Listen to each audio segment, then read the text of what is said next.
In this tutorial, I'll be showing you how to build an all-in-one villager trading hall, which also include an automatic breeder and an efficient zombie infector. The best part of my design is that it does not require any complicated redstone.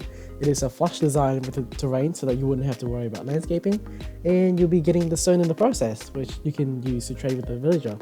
The efficiency of my design makes it very practical to do in survival, and trust me, it is so worth it because the result is this.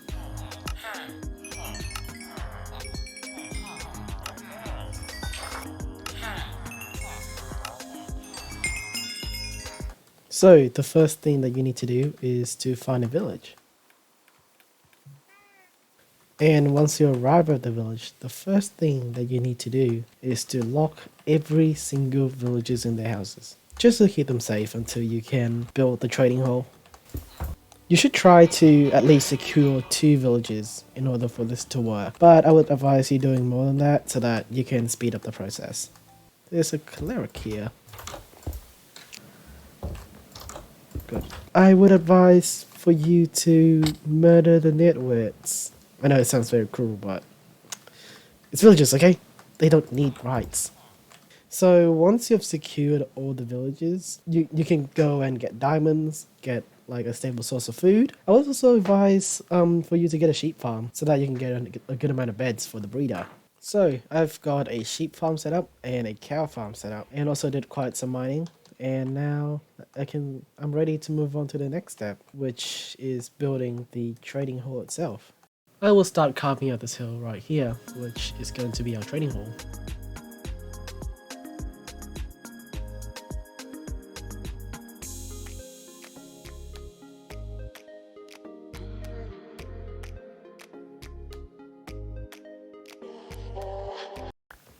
So I'm not going to sleep tonight because I want to lure in a zombie. Now I'm going to wait for a zombie to spawn and we'll lure it in. Yes, a zombie. Let's go. Follow me. Follow me. Follow me, bitch. Go away, skeleton. Yes, get him. Get him. Alright, zombie. You can go in now. Zombie, hello? Follow me. Out.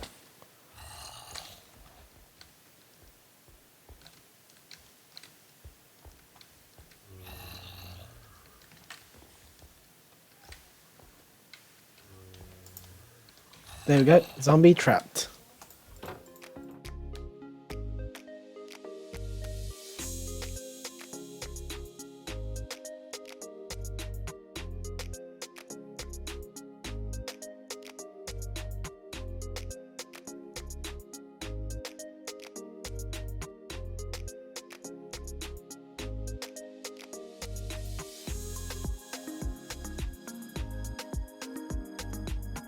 You know a fun fact about these zombies?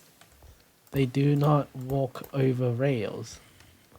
So, open. I'm actually going to eat first.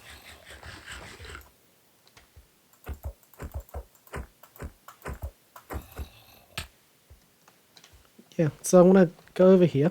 The zombie could have gone to me, but it is not, because it doesn't walk over the rails. So this is an interesting mechanic that I'm going to exploit the hell out of in this entire thing. Okay, now you can go to the next step, which is getting the villagers in. So I'm going to start building out the rails.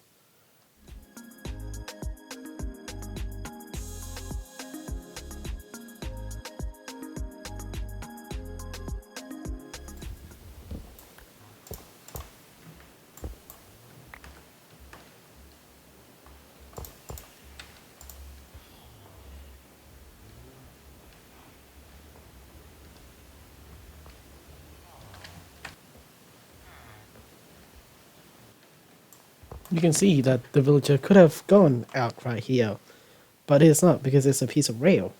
So I want to use that to my advantage.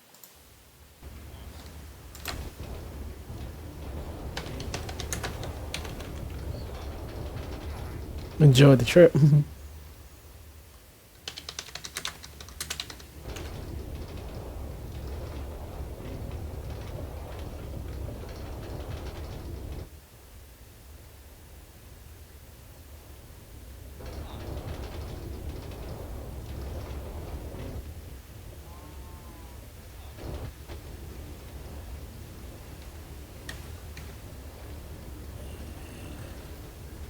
So now you will need to build a farm inside of the breeder, including a composter, so that one of the villagers will become a farmer and they will harvest a crop and feed the other villagers, so they're automatically reproducing. You can give them extra food to start, but they would reproduce relatively quickly eventually. The reason why I want to have the breeder finish first is because the villagers will reproduce while we are building the trading hall, so it will be more efficient that way.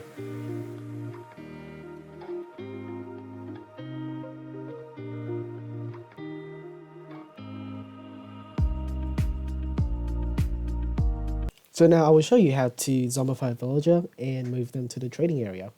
Now I'm going to get around 3 villagers to start.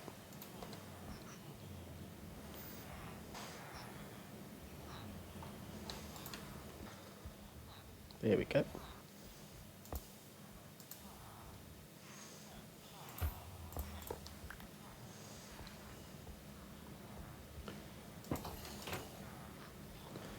Third villager in. We'll do 4, not 3. We'll do 4.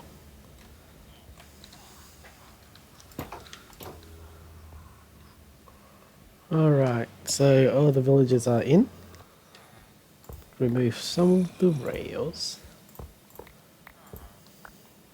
Make sure that there's space. Yeah, I'm gonna give them some space. And now we let it rip. I wanna get my potion ready. I'm gonna wait for the villager to zombify. I put the replay mod footage in there so that you can see. You have to be out of the zombie's view though for it to attack the villagers.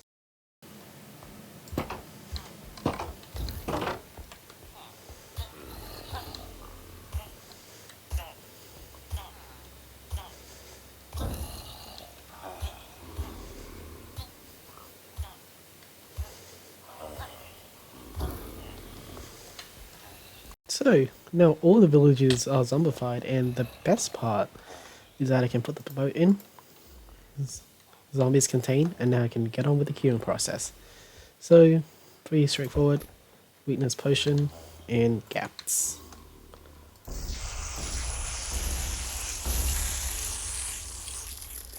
And another point of this design with the villagers staying in their minecart is that if one finished zombifying before the others wouldn't infect them again. So we have like a nice control over basically how the villagers zombify. I did 4 here to demonstrate. With this design, I'm pretty sure the max you can do is 6 without overcrowding them. So you can definitely make this bigger. You can definitely make the breeder bigger for more capacity, but this is sort of like the basic design that I stick with when I was playing in survival on my server. Meanwhile, I'm just gonna continue expanding the trading hall part.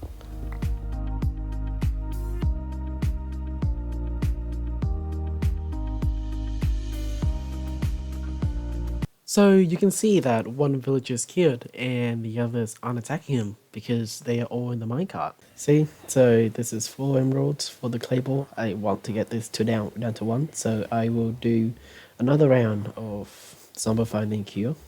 Get this guy out for the librarian job. So here is a demonstration of how you would move the villager into the booth. That's what I'd like to call the individual spot where they stand. So, get rid of the rails here, connect the rails here, not to the outside, don't need these anymore.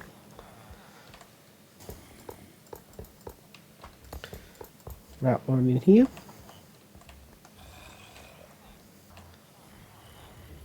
So, push this guy in. And the reason why I use slabs other than there's only one block, like one kind of block to deal with, is here.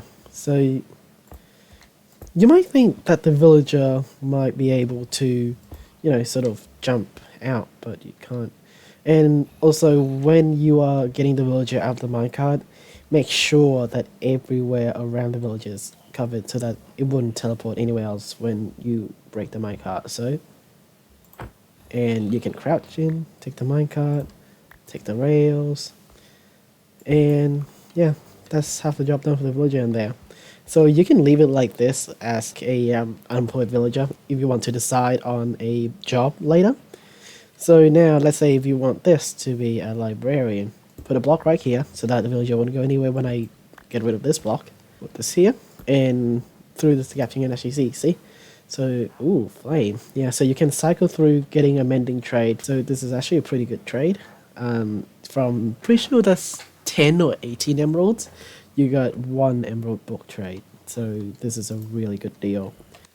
So for the librarians, you only need to zombify it once, but for the real good trades of the stone mason or just a mason, you need to zombify them like 3 times. So I'm gonna close this hatch, let loose the zombie, pick up the thing, quickly get out. Now hide like right here so that the zombie will target the villager. You can hear the villager being zombified. 1 down. Okay. Zombie down. Now put that there. And again, queuing process. Weakness potion and gaps. Make sure to step back when you throw the weakness potion so you wouldn't be weak yourself. Not that you're ready.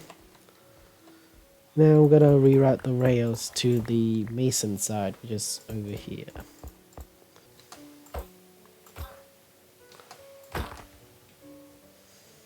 Shh, don't tell anyone.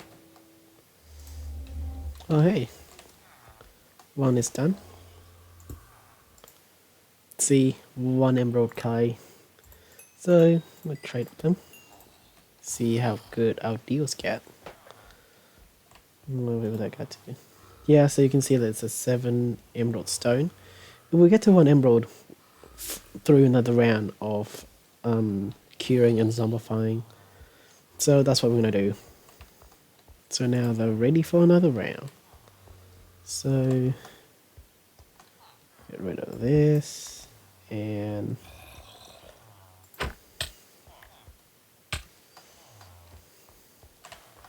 now we wait.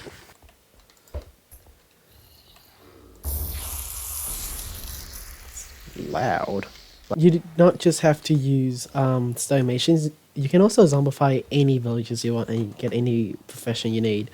But I am not sure like how many times you have to zombify and then queue them to get the best deal, like a 1 emerald stick trade. Basically you can just play around with them, like, you know, just experiment with different professions and see how it goes.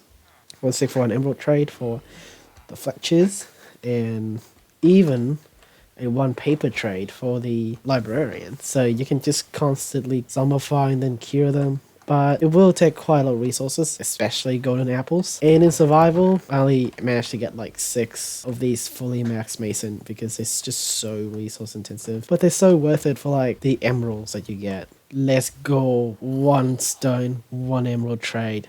Now that is what I call a deal. So I'm going to repeat the process with these masons as with the librarian. So we can get started straight away with a stonecutter because the stonecutter only half a block wide. So now 2 there, 2 there, 2 there. There, there, there. There, there, and there. Perfect amount of blocks. Yep, so now crouch in, get the stuff, repair this hole, and get your rail.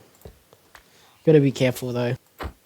Yep, so you didn't need that middle block earlier. So that's it for the basic part of my trading hall. We have built a villager infector and an automatic breeder, which gives us more villager as we are expanding the trading area. So this is a very efficient design by getting many things done at the same time. Now you just need to keep expanding, infecting, curing, and trading for more emeralds, and that's what I'm going to continue doing here.